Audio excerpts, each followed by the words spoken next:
Yeah, grew up in Connecticut, never really left. Never had anything, crazy happen in our family. Parents loved each other so much. Never saw them fight. There were never any issues. We always went on family vacations. We were always really close with all of our cousins and my aunts and uncles. Just like a lot of really fun family memories growing up. My parents were our biggest supporters. They came to every game that they could.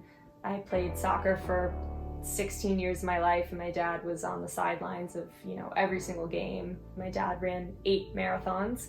So yeah, always happy times. We were in the city for Valentine's Day. Our big friend group, we went to a concert, Galantis, highly recommend.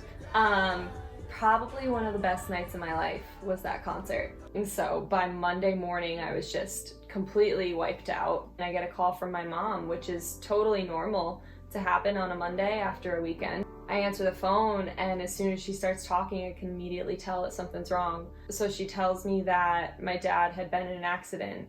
He was running and was hit by a car. So I drove home. I got to the hospital about midnight. We couldn't get in touch with my brother. He had been in Texas, I think, but he was there for work and then was staying a couple extra days to climb.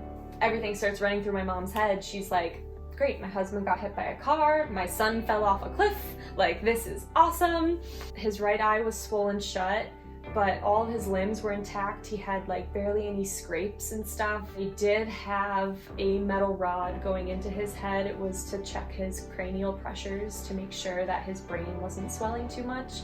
That's kind of when we learned that there was more going on under the surface than we had originally thought. When he had gotten hit, he hit the right side of his head on the car windshield, which caused his brain to hit the left side of his head and then come back.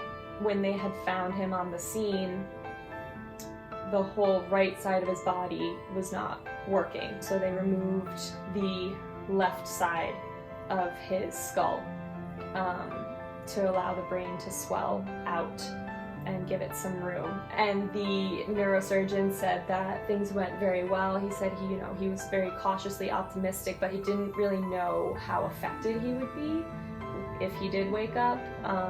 They didn't know what his level of function would be, if he would even be able to understand us.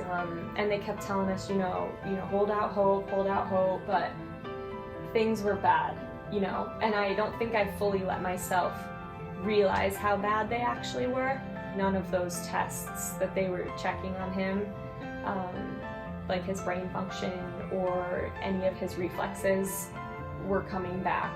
So just the anxiety that came from that, I was barely eating, I couldn't work out, I wasn't sleeping, and people kept telling me, take care of yourself, you can't get run down, you need to eat, you need to sleep. And I didn't really listen to them, and I should have, because I ended up getting really sick. I was completely wiped out, I was throwing up. The next couple of days, honestly, all sort of blend together. It was pretty obvious that he just wasn't going to get better and he wasn't going to wake up, and his quality of life would have been horrible. So, I'm good. So we ended up taking him off the vent.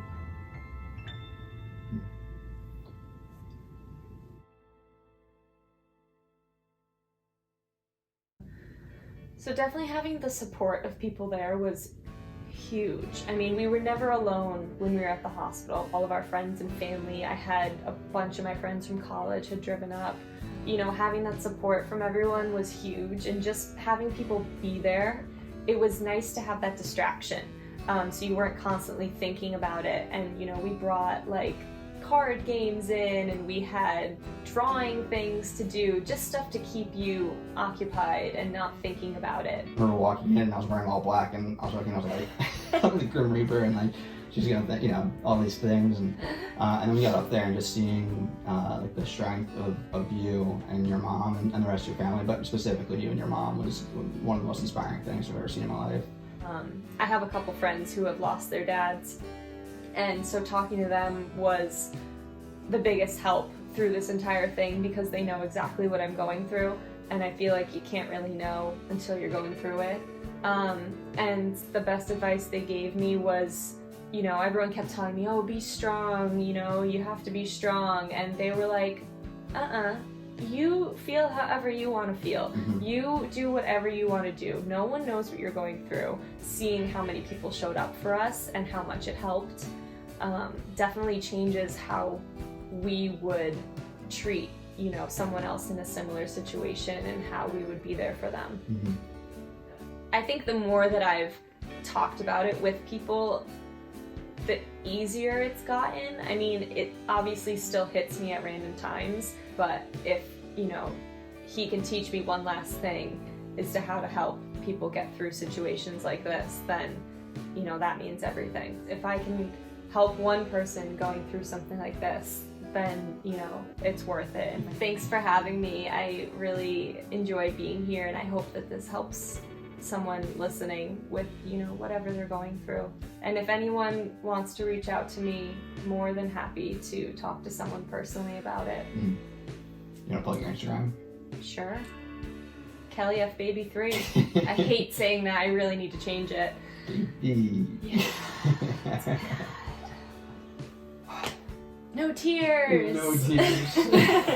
I got close at one point. That was great. Okay. I'm inspired. Cool.